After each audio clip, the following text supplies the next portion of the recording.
Hello students, in the previous lecture we studied about concept of potential energy, है ना, energy conservation, binding energy etcetera. मतलब हम लोगों ने दो चार्ज के बीच पोटेंशियल एनर्जी पढ़ा। अभी हम लोगों ने पॉइंट चार्ज ही देखा है ना। क्योंकि पोटेंशियल एनर्जी ऐसा नहीं, हम बाद में भी पढ़ेंगे, क्योंकि अभी हम लोग पोटेंशियल भी पढ़ेंगे आगे, है ना। बट मैंने थोड़ा सा सीक्वेंस में चेंजिंग किया। पोटेंशियल एनर्जी आपको पहले पढ़ाया है ना, 11th रिवाइज कराते हुए। पोटेंशियल एनर्जी के छोटे छोटे क्वेश्चंस अभी अगर आपसे हो जाते हैं तो ये बहुत अच्छी बात है। अभी बड़े क्वेश्चंस हम लोग उसके तरफ अप्रोच नहीं करेंगे जब पोटेंशियल भी पढ़ लेंगे। फिर पोटेंशियल एनर्जी और पोटेंशियल की जब मीनिंग समझ में आने लगेगी तो आई एम श्योर कि आप बड़ी आसानी से बड़े बड़े सवालों को भी कर जाएंगे। तो हम बढ़ते हैं। हम लोगों ने दो पॉइंट चार्ज के बीच पोटेंशियल एनर्जी कैसे कैलकुलेट किया जाता है तो देखा था। हमने देखा था क्या, तो हमने ये देखा था कि दो चार्ज Q1 और Q2 अगर r डिस्टेंस पे हो, है ना, तो इस सिस्टम की अपनी एक पोटेंशियल एनर्जी होगी। इस सिस्टम की अपनी एक पोटेंशियल एनर्जी होगी। उसका डिफिनीशन क्या था, तो उसका डिफिनीशन था कि Q1 को फिक्स रखते हुए Q2 को इन्फिनिटी से यहां तक लाने में एक्सटर्नल एजेंट का द्वारा किया गया वर्क डन, प्रोवाइडेड Q2 को हम स्लोली ला रहे हैं। मतलब अगर अरेंज करके इस डिफिनेशन को लिखा जाए तो हम कह सकते हैं कि the potential energy of the system is the energy is the work done by external agent to create this system slowly. जैसे मान लीजिए Q1, अब ये जो मैंने डिफिनेशन दिया वो कैसे क्रिएट किया जा सकता है, तो उसको क्रिएट करने के तरीके हैं, बहुत सारे तरीके हैं। जैसे मान लो मेरा Q1 फिक्स होता है यहीं पे, है ना, और Q2 को मैं इन्फिनिटी से धीरे धीरे स्लोली ला करके यहां रख देता, तो चेंज इन पोटेंशियल एनर्जी क्या हो जाती, तो जो मैंने डिराइव किया था बहुत 2-3 लेक्चर पहले, U2 minus U1 is equal to work done, जिसमें U1 is equal to U infinity किया था, आप लोग को याद होगा, U इन्फिनिटी 0 हो गया था, है ना। तो यहाँ पे भी वही डिफिनेशन है कि इस सिस्टम की अपनी पोटेंशियल एनर्जी का मतलब है चेंज इन पोटेंशियल एनर्जी। जब Q2 इन्फिनिटी पे था वो U1 था, और Q2 जब यहां आ गया तो वो U2 हो गया। U2 माइनस U1 इस सिस्टम की क्या हो गई, एनर्जी हो गई। और वो एनर्जी जब हम सॉल्व करते हैं तो कितना आ जाता है, तो U इज इक्वल टू आ जाता है K Q1 Q2 by R, है ना। अच्छा, एक बात और जान जाइए कि मान लीजिए, चलो ठीक है, पोटेंशियल एनर्जी होने के लिए कम से कम ये दो चार्ज जरूरी है। जैसे कोई कहे कि कोई सिंगल चार्ज है, क्या इसकी अपनी एक पोटेंशियल एनर्जी होगी, तो जवाब है नहीं। पॉइंट चार्ज की अपनी कोई पोटेंशियल एनर्जी नहीं होती है। हाँ, लेकिन हम लोग देखेंगे कि कोई चार्ज डिस्ट्रीब्यूशन है, जैसे एक स्फीयर होता, उस स्फीयर को मैं चार्ज कर देता तो उसकी अपनी एक सेल्फ एनर्जी हो सकती थी। उसके बारे में बिल्कुल नहीं पढ़ना है हम लोगों को, कम पढ़ना है, लेकिन मैं फॉर्मूला बता दूंगा, है ना। वो आता नहीं है IIT और नीट में, लेकिन still I will give you the idea about the formula, है ना। एक पॉइंट चार्ज की अपनी कोई पोटेंशियल एनर्जी नहीं होती है, अपनी कोई सेल्फ एनर्जी नहीं होती है ना। हाँ, लेकिन एक पॉइंट चार्ज के सामने दूसरा पॉइंट चार्ज है तो इस सिस्टम की अपनी एक पोटेंशियल एनर्जी हो जाएगी। एक तीसरा आ जाएगा तो अब इस तीन चार्ज के सिस्टम की हो जाएगी, चौथा आ जाएगा तो हो जाएगी। तो अगर दो चार्ज का तो हम लोगों ने देखा, अगर potential energy of system of charges की अगर हम बात करते हैं, सिस्टम ऑफ चार्जेस की बात करते हैं, तो क्या होता। सिस्टम ऑफ चार्जेस का मतलब, मान लो हमारे पास तीन चार्ज होता, मान लो हमारे पास तीन चार्ज है Q1 Q2 और Q3, इन दोनों के बीच का डिस्टेंस A और इन दोनों के भी बीच का डिस्टेंस A, यानी Q1 और Q3 के बीच का डिस्टेंस 2A सपोज, है ना। या n चार्ज होता तो हम क्या करते, तो देखिए, for a system of n charges जब हम पोटेंशियल एनर्जी कैलकुलेट करते हैं तो we take each and every term of potential energy of one charge with another charge taken once at a time। मतलब हमारे सिस्टम में जितने भी चार्ज हैं उसमें दो चार्जेस के बीच, है ना, हम लोग पोटेंशियल एनर्जी निकालते हैं। और ध्यान ये रखते हैं, मतलब किसी भी एक चार्ज को पहले हम चूज करते हैं, उसका सबके साथ पोटेंशियल एनर्जी निकालते हैं, फिर दूसरे को चूज करेंगे, उसका सबके साथ ना निकाल के, है ना, एक को छोड़ देंगे। किसको छोड़ देंगे, तो जिसको पहले ले रखा था, है ना। Taken once at a time का यही मतलब है। जैसे एक एग्जांपल से आप समझिए, जैसे Q1 Q2 Q3 ये थ्री चार्जेस हैं।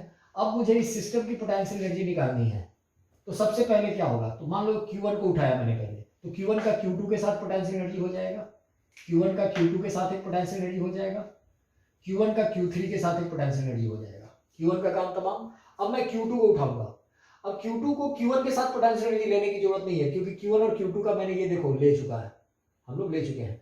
अब हम क्या करेंगे, तो Q2 का Q3 के साथ एक पोटेंशियल एनर्जी ले लेंगे, ठीक है, Q2 का काम तमाम। अब Q3 बचा, Q3 का Q1 के साथ पोटेंशियल एनर्जी लेने की जरूरत नहीं है, क्योंकि Q1 का Q3 के साथ हम ऑलरेडी इंटरेक्शन की एनर्जी ले चुके हैं। उसी तरीके से Q3 का Q2 के साथ फिर से पोटेंशियल एनर्जी का टर्म लिखने की जरूरत नहीं है, क्योंकि Q3 का हम Q2 के साथ ऑलरेडी लिख चुके हैं।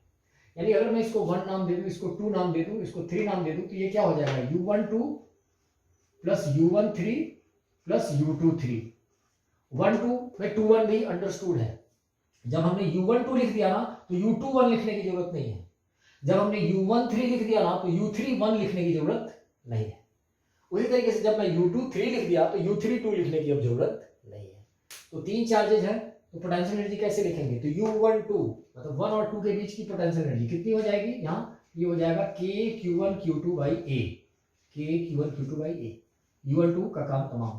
U13 1 का 3 के साथ ये हो जाएगा KQ1Q3 बाई दोनों के बीच का separation 2A plus U23 KQ2Q3 by दोनों के बीच का सेपरेशन A। यही हो जाएगा सिस्टम का पोटेंशियल एनर्जी, सिस्टम का पोटेंशियल एनर्जी।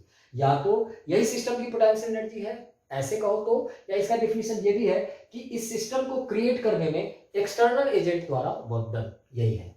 जैसे किसी सिस्टम की किसी पर्टिकुलर कॉन्फ़िगरेशन में जो पोटेंशियल एनर्जी होगी वो किसके बराबर होगी, तो work done by external agent to assemble that very system to the particular configuration, है ना।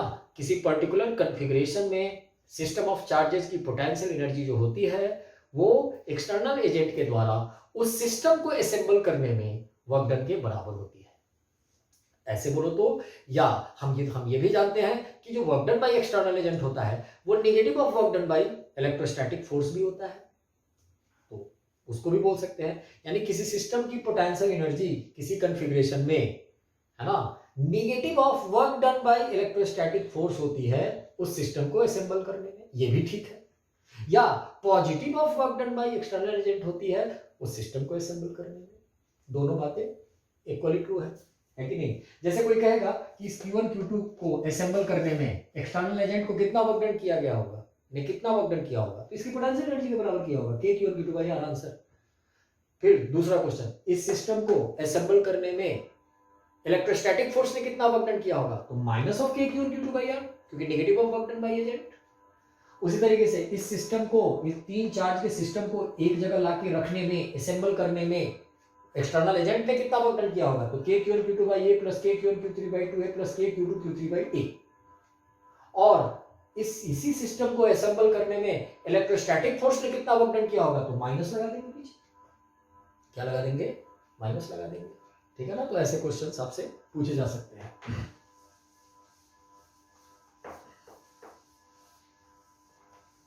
जैसे एक क्वेश्चन मैं आपको दूं,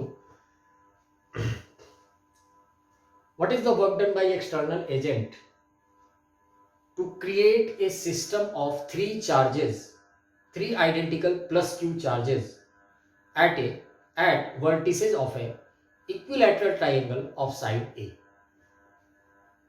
and also find the work done by electrostatic force to make the system like a system of equilateral triangle of side 2A and each charges at the 3 vertices। ये question है, ठीक है ना। अब इसको मैं करके दिखाता हूं।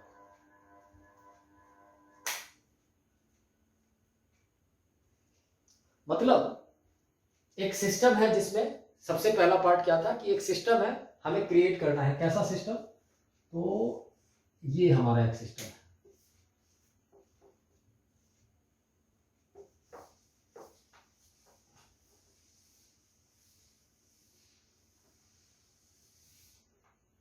ये हमारा एक सिस्टम है ना। इस पे प्लस Q, इस पे प्लस क्यू, इस पे प्लस क्यू ला देना है, मैंने ऐसा सिस्टम क्रिएट करना है। तो देखिए सिस्टम क्रिएट करने का मतलब ये होता है कि ये तीनों कहीं कहीं थे, बड़ी दूर थे, इन्फिनिटी पे थे, है ना, मतलब तीनों इन्फिनिटी पे। ऐसे बोलना चाहिए हम लोगों को कि सिस्टम को कैसे क्रिएट किया गया होगा। तो सबसे पहले हमारे पास एक चार्ज रहा होगा, जब एक चार्ज रहा होगा तो वर्क डन करने की जरूरत नहीं रही होगी, क्योंकि उस चार्ज की अपनी कोई पोटेंशियल एनर्जी नहीं है। लेकिन जैसे ही मैं दूसरा चार्ज यहाँ ला के रखूंगा, हमें वर्क डन करना पड़ा होगा, फिर दो चार्ज हो गए, फिर मैं इस चार्ज को कहीं से लेके आया होऊंगा, तो फिर मुझे वर्क डन करना होगा। वो सारा वर्क डन का जो सम होगा ना, वो इस सिस्टम की पोटेंशियल एनर्जी के बराबर हो जाएगा। तो इस सिस्टम की पोटेंशियल एनर्जी क्या हो जाएगी, तो 1 2 3, है ना। वर्क डन बाय एजेंट मैं सीधे लिख सकता हूं, क्या लिखूंगा, U12 plus U23 plus U13, clear. क्योंकि 1 का 2 के साथ ले लेंगे, 2 का 3 के साथ ले लेंगे और 1 का 3 के साथ ले लेंगे। अब 3 का ना 2 के साथ लेने की जरूरत होगी ना 3 का 1 के साथ। तो U12 क्या हो जाएगा, KQ by A, that is KQ square by A, plus 1 का 2 के साथ काम तमाम, 1 का 3 के साथ क्या हो जाएगा, ये वाला term KQ square by again A, plus 2 का 3 के साथ क्या हो जाएगा, ये भी KQ स्क्वायर बाई ए। ये सिंपल 3KQ स्क्वायर बाई ए हो जाएगा, 3KQ स्क्वायर बाई ए। ये वर्क डन बाई एजेंट हो जाएगा, ये हो जाएगा वर्क डन बाई एजेंट।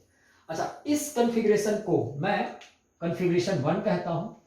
इसी को मुझे चेंज कर देना है सेकंड कॉन्फ़िगरेशन में, है ना। सेकंड पार्ट जो क्वेश्चन का है कि अब मुझे इससे बड़ा इक्विलैटरल ट्रायंगल पे, 2a साइड के इक्विलैटरल ट्रायंगल पे, है ना, इन तीनों चार्जेस को रख देना है, plus Q plus Q plus Q. अब क्या है, तो अब इस दौरान during this process work done by electrostatic force पूछा गया है। तो मान लो ये 1 है और ये 2 है, तो सबसे पहले अगर U2 माइनस U1 निकालते हैं तो वर्क डन बाय एजेंट आ जाएगा, है ना। और इसी में negative of work done by agent कर देते हैं, ऑलराइट। तो work done, negative of work done by agent क्या हो जाएगा इस सिचुएशन में, final potential energy of this system minus initial potential energy of छोटा वाला सिस्टम, और वो एजेंट के वर्क डन के बराबर होता है, हम जानते हैं।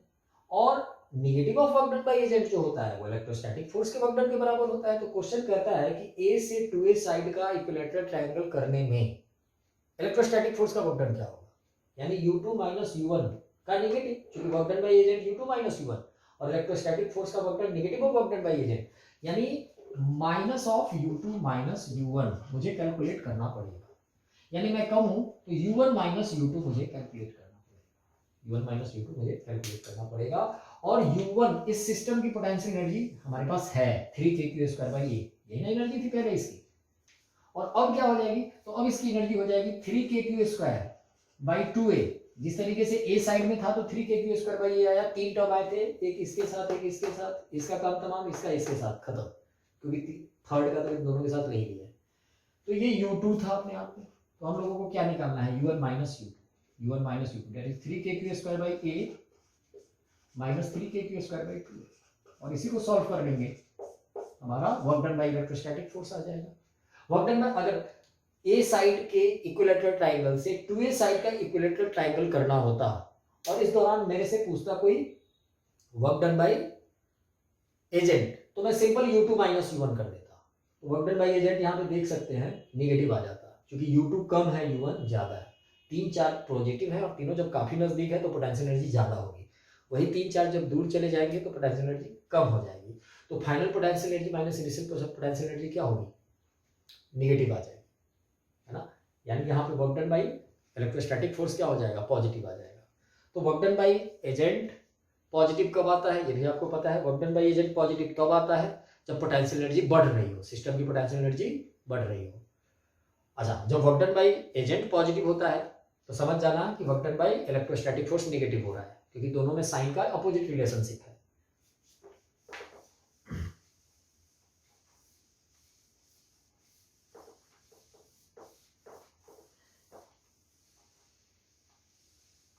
अभी हम बहुत सिंपल सिंपल सी बातें कर रहे हैं, है ना।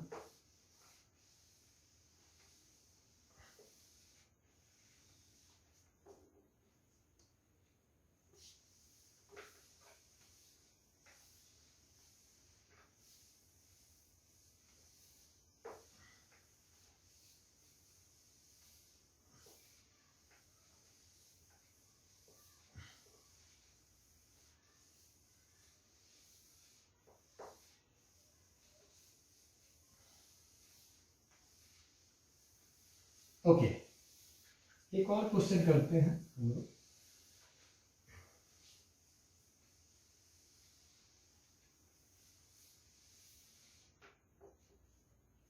एक और क्वेश्चन करते हैं। सपोज ये दो चार्ज हैं plus Q and plus Q, ये दोनों फिक्स्ड है, ये दोनों फिक्स्ड है, दोनों के बीच का सेपरेशन जो है वो 2a है। इनके सेंटर पे, इसके सेंटर पे m मास और माइनस q चार्ज एक पार्टिकल है, जिसको हम लोग बाइसेक्टर के राउंड v स्पीड देते हैं, v स्पीड देते हैं, है ना। We are giving it speed v, ठीक है ना।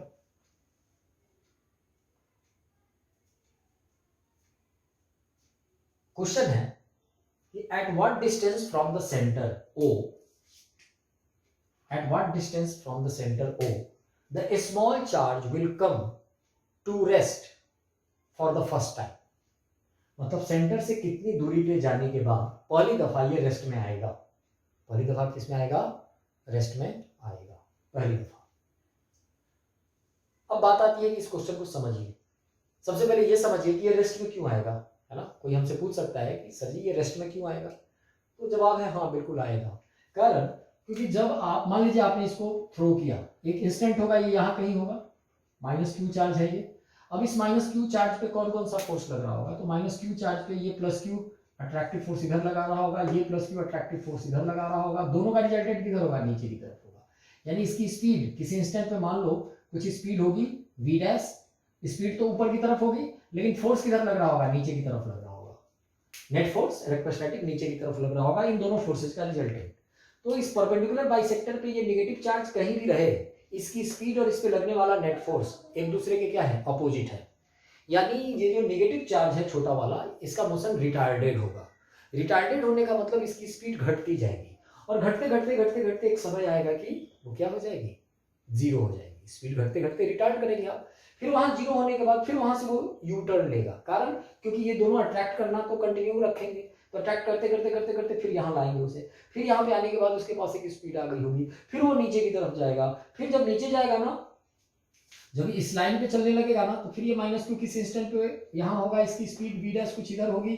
अब ये प्लस क्यू इधर अट्रैक्ट करेगा, ये प्लस क्यू इधर अट्रैक्ट करेगा, फोर्स ऊपर की तरफ लगेगा, फिर रिटार्ड करेगा, फिर रिटार्ड करेगा, फिर जाके यहाँ रुकेगा, फिर ये प्लस क्यू और ये प्लस क्यू अट्रैक्ट करना जारी रखेंगे, फिर खींचेंगे, फिर ये वहां तक जाएगा, फिर नीचे तक आएगा, फिर ऊपर जाएगा, नीचे आएगा।